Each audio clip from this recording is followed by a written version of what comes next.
Donald Trump has just declared Gaza war to be over, hostages freed, prisoners exchanged, and it seems that some kind of settlement is on the horizon. However, at the same time, many experts have put a word of caution, stating this might not be ushering of new era of peace, but it can be nothing but another kind of political performance. Now, what exactly Gaza peace plan as proposed by Donald Trump stands for, and can it really bring and usher in an era of permanent peace in the region? Let us try to break down this in more detail. Now, to give you a brief context of this particular topic, we know that in the Sharm el-Sheikh region of Egypt, Gaza peace conference is being held, where we have seen participation of several countries including India as well. Now in this case, 20 Israeli hostages including both living plus deceased, that means dead remains, have been released by the Hamas in exchange for 2,000 Palestinian people who were detained by Israel in the course of last 1.5 years. Now the biggest question that come into our mind, that will a truce that seems that Israel and Hamas both have seemed to agree on, will it hold for long duration of time? And if yes, what is next for the governance and reconstruction of Gaza? Let us try to understand this point in more detail. Now, as far as this particular phase of the peace process is concerned, it is considered as the easiest one because it was the phase 1 where hostage exchange was proposed. And this is the first step of the 20-point peace plan that Trump has put forward both to the leaders of Israel as well as Hamas.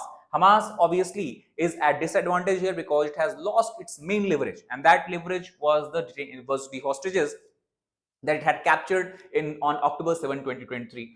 Also, as far as the Israel is concerned, it is a symbolic victory for it. But again, calm in the area is believed to be of temporary nature because it underlines the fragility of any ceasefire without structural solution. And in this peace plan also, structural solution seems to be completely missing. Now, what are the challenges both countries will have to face in ensuring peace in the region? So first and foremost is disarmament of Hamas. That is a main goal of that is the main goal which has been espoused by Israel. This is something that Israel will not make any kind of concessions about, but again Hamas has not accepted it completely. At the same time, if you look, the guaranteeing of Gaza's security is something that Trump again will not be able to completely be sure about, and the post conflict security arrangement is something that is another point of contention going further ahead in the future. Also, as we know that Gaza, due to continuous bombardment, air strikes and different kind of strikes carried out by Israel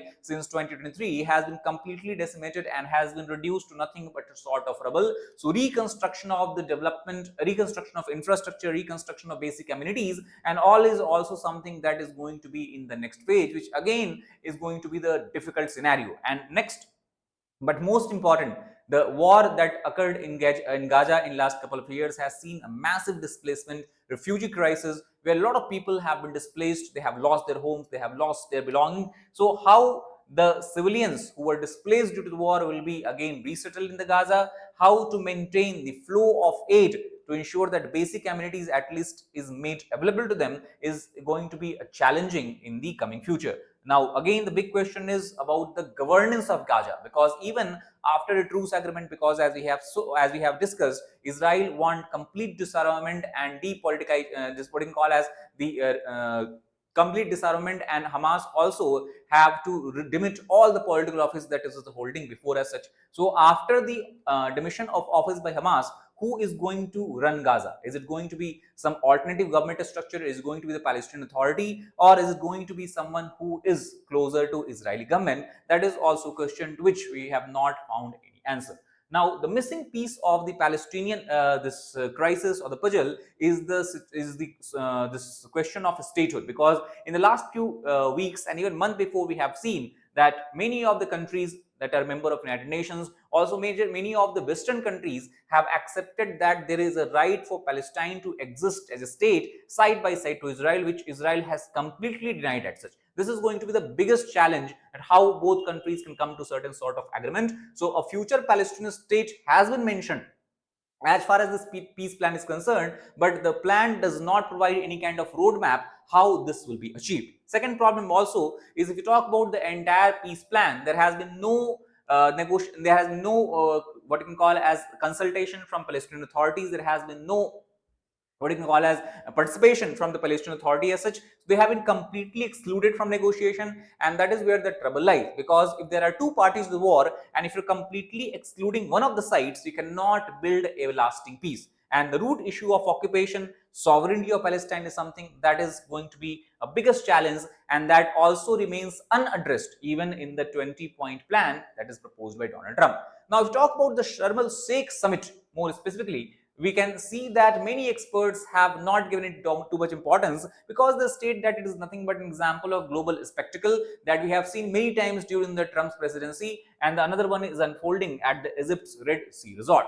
Also, leaders who have gathered for this particular peace summit, they are more for symbolism than providing substance to the summit. Also, there is a lack of shared vision among participants themselves, and it appears more like a photo op led by Trump than a concrete road map for peace. And that is why in the beginning, if remember, I told you that is it going to be just another kind of political circus, political performance, or is it going to bring some kind of substance to the regional issue? Now, the overall discussion seems to be leaning more toward political circus. Now, before moving further, I would want to bring your attention to the fact that Legacy IAS Academy, we are going to soon commence batches. Regular weekday batches are going to start on 16th of October, while weekend batches are going to commence on 4th and 25th of October. Now, we ensure in these batches that we comprehensively cover entire GS paper. We have one-to-one mentorship and doubt solving sessions. We ensure regular interaction with educators, and also we ensure that right from the beginning, students are encouraged to participate in daily mains and writing program practice, and then their answer sheets are evaluated, feedback is given, plus also test series for prelims and mains we have formulated to ensure that students are aware about their strengths and weaknesses, and based on that they can streamline their preparation. Now, if you want to know more detail about the course features and programs, you can click the link in the description box of this particular video, or you can download the Legacy app. Now, coming back to this particular topic, what is the reaction of experts? So, we talk about Jonathan Conricus from FTT. He has clearly stated that if Hamas refuses to disarm, this is going to be a only temporary ceasefire. And this is not something that we will see for the first time. Even in the early days of 2025, we have seen some sort of Israel-Hamas ceasefire, but it did not last long, because again Israel said that Hamas has violated ceasefire. They began retaliatory strikes, and also similar kind of situation we can see unfolding in the near future. Nadir Hosseini from Georgetown University also believes that once these celebrations end, the situation could easily revert to the status which it has enjoyed from past couple of years. Critics argue that Trump's plan ignores the root conflict. And what is the root conflict? Root conflict which Palestinian authorities argue, and also many of the allied countries, Arabian allied countries argue, is that of Israeli occupation and Palestinian disenfranchisement. So unless and until a biggest decision or big decisions taken in this regard, you will not see any lasting solution in the Middle East region, unfortunately. Now, one thing that might make this Gaza peace plan work is the leverage that Donald Trump personally enjoys over Benjamin Netanyahu, the longest serving Prime Minister of Israel. In this context, we can understand that no other president of US has enjoyed that kind of influence which he enjoys, and thus he, by his own force, by his own what we call as by his own directives, might be able to convince Israel, convince Netanyahu to work in favor of resolving the dispute. Now, as far as the earlier stance examples are concerned, we can understand to what extent Trump enjoys influence. So, first of all, he was the one who forced Israel to accept hostage deal in the early part of this year also, as well as in the current situation. Not only that, he is the one who is said to be responsible for asking Israel to abort Iranian strike. We know that Iran and Israel went on a war for a couple of days in this in the early part of this year, almost 12 days where the war dragged. And at the same time, if we talk about the most recent example, is that when Netanyahu had to apologize to Qatar for airstrike incident, and he has asked Qatari Emir that such kind of mistakes will not be repeated.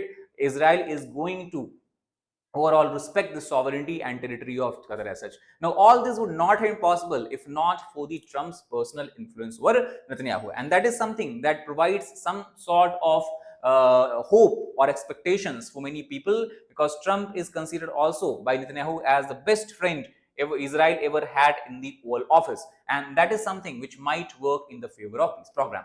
Now, if as far as the political calculations behind the entire plan is concerned, Trump's motivation was simple. As you know that he was continuously scouting for the Nobel Peace Prize. He has tried to enhance his image of being a statesman by trying to resolve conflicts across the world, including India-Pakistan crisis, India-Pakistan war also he has taken the what you can call as the credit for resolving the war. Similarly for Russia-Ukraine war, similarly for Israel-Gaza and Iran-Israel war. At the same time, he also would want to cement his image as of a global leader, because the elections are going to take place in the United States. So he want to have some kind of positive rating before that. At the same time, we talk about the motivation of Netanyahu. So he will use war as destruction from legal and political trouble. And you also understand that once war come to a final end, people inside Israel would start to question the leadership of the Prime Minister Netanyahu, because it was under his administration the Israel failed to overall restrict the movement of Hamas terrorists on October 7th, 2023. So security lapses is something that would also be the point where questions would be raised, and a prolonged conflict would help delay domestic accountability for Netanyahu. So it is in his personal interest that war drags on as long as possible. And this is something, it is these kind of forces against which we are trying to bring a peace and progress in the region of Gaza and Middle East. Now, whether it is a piece or performance, we cannot answer it right now. We'll have to wait and watch and see how this entire situation unfolds. But one thing is clear: as far as the Trump's plan is concerned, obviously it is a high stakes performance diplomacy, because a lot of countries have sent their representative here, including India. However, the problem is that Palestinian people have not found any inclusion in the planning and in the entire peace summit. As such, there is no credible roadmap again for the statehood, how it will be granted to Palestine, and there is no clear mechanism for disarmament or governance as far as the Hamas is concerned. So the bottom line is very clear that the Sharm el-Sheikh summit showcases Trump's influence, not Middle East peace. Without addressing occupation and sovereignty, the conflict merely is paused. It is not finally or ultimately resolved as such. So it is quite possible the peace we are seeing in Middle East is of only short duration. In long term, again, situation would turn back to the crisis that we have seen unfolding in past several years. That is all about this particular video. If you like the video, please hit the like button, share it with your friends, as well as subscribe to the channel for more such content. Thank you very much.